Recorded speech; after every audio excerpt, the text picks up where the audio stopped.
Hi అండి, welcome to my channel. ఎలా ఉన్నారంతా? ఈ వీడియోలో మీకోసం నేను డైలీ ఫాలో అయ్యేటువంటి కొన్ని పద్ధతుల్ని మీకోసం షేర్ చేయాలనుకుంటున్నాను. అవేంటంటే డైలీ మన కిచెన్లోని అలాగే ఇంట్లోని నేను ఫాలో అయ్యేటువంటి కొన్ని పనులన్నమాట. ఇవి ఈరోజు మీకోసం షేర్ చేద్దాం అనుకుంటున్నా. అయితే ఈరోజు జస్ట్ నార్మల్ చిక్కుడుకాయ బంగాళదుంప కూర వండుతాం అనుకుంటున్నా.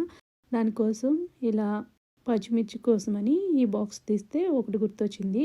ఇలా మీకు పార్టీషన్ ఉన్న డబ్బాలో ఇలా కరివేపాకు, పచ్చిమిర్చి, అల్లం అరేంజ్ చేసి పెట్టుకున్నారంటే కుకింగ్ ఈజీ అవుతుందన్నమాట. అయితే ఇక్కడ నేను ఆనియన్స్ ఇలా కట్ చేసి పెట్టుకుంటున్నాను. ఈలోపు నేను స్టవ్ ఆన్ చేసుకుని పక్కన కడాయి పెట్టుకుని దానిలోకి ఆయిల్ యాడ్ చేసేసుకున్నాను అనమాట.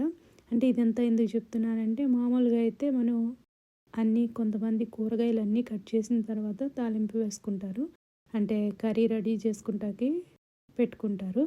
కానీ ఇలా చేసుకోవడం వల్ల మనకి కొద్దిగా టైం సేవ్ అవుతుంది. ఎందుకంటే మనం ఆనియన్స్ కట్ చేసేసి ఆ పక్కన తిప్పుతా అక్కడే నుంచుని మనం మిగతా కూరగాయలను కూడా కట్ చేసుకుని పక్కనే మనం యాడ్ చేసుకుంటూ ఉంటే ఈజీగా అయిపోతుంది అనమాట కర్రీ.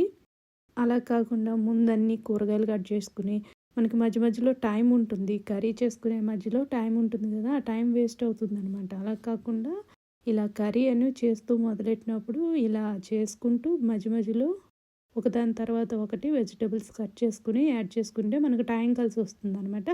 ప్లస్ మధ్యలో టైంని బాగా యూటిలైజ్ చేసుకోవచ్చు.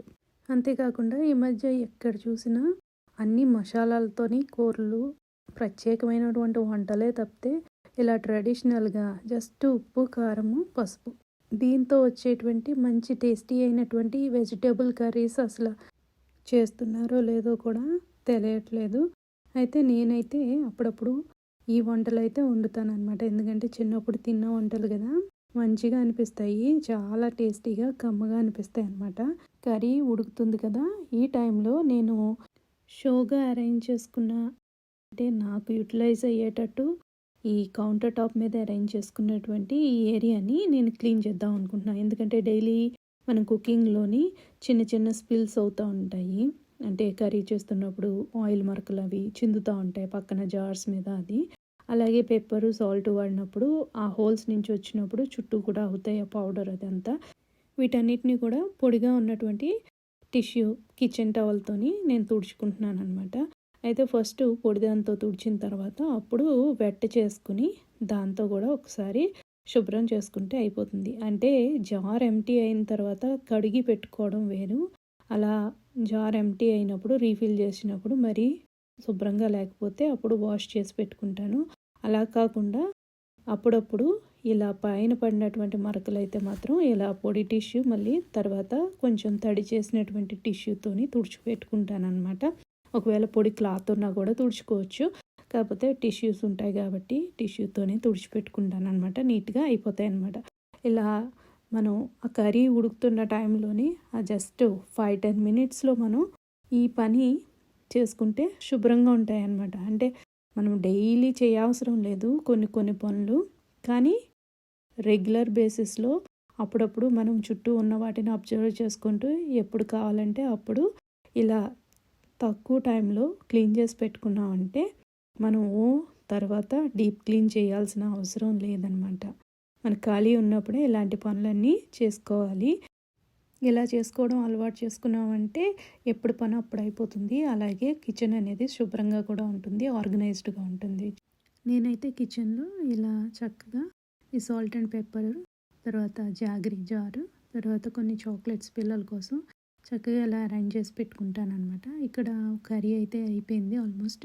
ఇక్కడ నేను చూపిస్తున్నట్టు ఈ లిడ్ మనం తిరిగేసి పెట్టామనుకోండి, ఆ స్టీమ్కి ఆ కౌంటర్ టాప్ పాడవుతుంది అనమాట. అలా కాకుండా దాన్ని స్టీమ్ తగలకుండా పెట్టుకున్నట్టయితే కిచెన్ అనేది నీట్గా ఉంటుంది. ఇక్కడ నేను చూపిస్తున్నది టీవీ యూనిట్ అనమాట. టీవీ యూనిట్లోని నేనైతే పిల్లల కోసం గేమ్స్ అనమాట, బోర్డ్ గేమ్స్ అంటారు కదా, ఆ బోర్డ్ గేమ్స్ అవి అరేంజ్ చేసి పెట్టుకున్నాను అనమాట. ఇది ఆల్మోస్ట్ డస్ట్ పడుతూనే ఉంటుంది, ఎందుకంటే గ్లాస్ కదా, అందులోనూ బ్లాక్ కాబట్టి డస్ట్ బాగా మనకి విజిబుల్గా కనిపిస్తూ ఉంటుంది. నేను 1-2 వీక్స్ ఒక్కసారి అయినా సరే ఇది ఒక్కసారి ఇలాగా మనం మైక్రోఫైబర్ క్లాత్తోని జస్ట్ పొడి డస్ట్ని ఒక్కసారి వైప్ చేసేసుకుని పొడి క్లాత్తోని ఆ తర్వాత నేను ఇంట్లో రెడీ చేసుకున్నటువంటి క్లీనింగ్ సొల్యూషన్ వాడి క్లీన్ చేసుకుంటానన్నమాట. అయితే ఈ క్లీన్ చేసే ముందు దీనిలో ఉన్న ఈ బోర్డ్ గేమ్స్ ఇవన్నీ మొత్తం ఈ స్టాండ్ అంతా ఎంటీ చేసి పెట్టుకుంటా. ఇలా ఎంటీ చేసి పెట్టుకున్న తర్వాత మనం రెడీ చేసుకున్నటువంటి సొల్యూషన్ని తీసుకుని, ఆ సొల్యూషన్ అంటే ఏమీ కాదు, జస్ట్ నేను 1/2 కప్పు వాటర్ని తీసుకుని దానిలోకి 4-5 డ్రాప్స్ డిష్ వాషింగ్ లిక్విడ్ ఉంటుంది కదా, అది యాడ్ చేసుకుని దానిలోకి ఒక 2-3 డ్రాప్స్ ఏంటంటే essential oil, mint oil add చేశాను అనమాట. ముందు మైక్రోఫైబర్ క్లాత్తోని పొడిగా ఉన్నటువంటి డస్ట్ అంతటిని డస్టింగ్ చేసేసిన తర్వాత ఇప్పుడు ఈ సొల్యూషన్ని స్ప్రే చేసుకుంటూ ఆ మైక్రోఫైబర్ క్లాత్తో తుడిచేసుకోవడం అనమాట. ఇలా తుడుచుకున్న తర్వాత మనం ఆల్రెడీ తీసేసిన వస్తువులన్నింటినీ కూడా ఒకసారి మళ్ళీ క్లాత్తో శుభ్రంగా తుడిచేసుకుని నీట్గా అరేంజ్ చేసుకుంటాం. ఎందుకంటే పిల్లలు అస్తమానం ఎదురుగుండా ఉంటాయి కదా, ఎప్పటికప్పుడు ఆడుకుంటానికి తీసుకుని వాటిని మెస్సీగా పెడతా ఉంటారనమాట.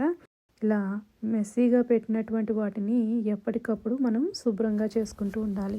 నేను చెప్పేది ఏంటంటే రోజు మనము ఒక 10 నిమిషాలైనా ఏదో ఒక కార్నర్ని సెలెక్ట్ చేసుకుని సర్దుకుంటూ ఉంటే మనకి పండగలు ఇలా వచ్చినప్పుడు ఏదో హడావిడిగా మొత్తం 1-2 డేస్ కష్టపడి అవసరం లేకుండా ఈజీగా పనులు అనేవి అయిపోతాయి అన్నమాట. అంటే పనిని చిన్న చిన్న భాగాలుగా విభజించి వాటిని చేసుకోవడం వల్ల మనకి పని అనేది సులువు అవుతుందన్నమాట. ఇక్కడ మొత్తం పని క్లీన్ చేసేసుకున్న తర్వాత వ్యాక్యూమ్ ఒకసారి పెట్టేసుకుంటే మొత్తం ఏరియా అంతా క్లీన్ అయిపోయింది. జస్ట్ నాకు 10 నిమిషాల కన్నా తక్కువ పట్టిందండి ఈ పని చేయడానికి. అలాగే పని చేద్దాము అని అలా కూర్చుని ఉండే కన్నా ఒక్కసారి మనం లేచి పని మొదలు పెడితే వాటంతట అవే అయిపోతాయి అన్నమాట. ఇక్కడ నేను చూపిస్తున్నట్టు వ్యాక్యూమ్ క్లీనర్కి లాంగ్ అటాచ్మెంట్ తీసేసి స్మాల్ అటాచ్మెంట్ పెట్టానన్నమాట. అంటే కొంచెము నేరో ప్లేసెస్లోని వ్యాక్యూమ్ చేయడం కోసం అనమాట. ఇక్కడ నేను చూపిస్తున్నది ఒక కిచెన్లో ఉన్నటువంటి ఒక కబోర్డ్ అనమాట. ఇది ఎప్పుడు వాడుతూ ఉంటాం కదా, ఎప్పుడు డబ్బాలు పెట్టి తీస్తూ ఉంటాము. అయితే డబ్బాలు ఖాళీ అయినప్పుడు కూడా నేను వాష్ చేసి మళ్ళీ రీఫిల్ చేసుకుంటూ ఉంటాను మధ్య మధ్యలో. అన్ని పనులు ఒకేసారి పెట్టుకుని ఇది చేసేద్దాం అది చేసేద్దాం అంటే అవ్వదు. ఏ రోజుకు ఆ రోజు ఏదో ఒక కార్నర్ తీసుకుని క్లీన్ చేసుకుంటూ ఉంటే పెద్దగా పని అనిపించదు అనమాట. ఈ వీడియో ఎలా అనిపించిందో మీకు కనుక నచ్చినట్లయితే, మీకు యూస్ఫుల్గా అనిపించినట్లయితే తప్పకుండా లైక్, షేర్, సబ్స్క్రైబ్ చేసుకోండి. మరలా మరొక మంచి వీడియోతో మీ ముందుంటా. అంతవరకు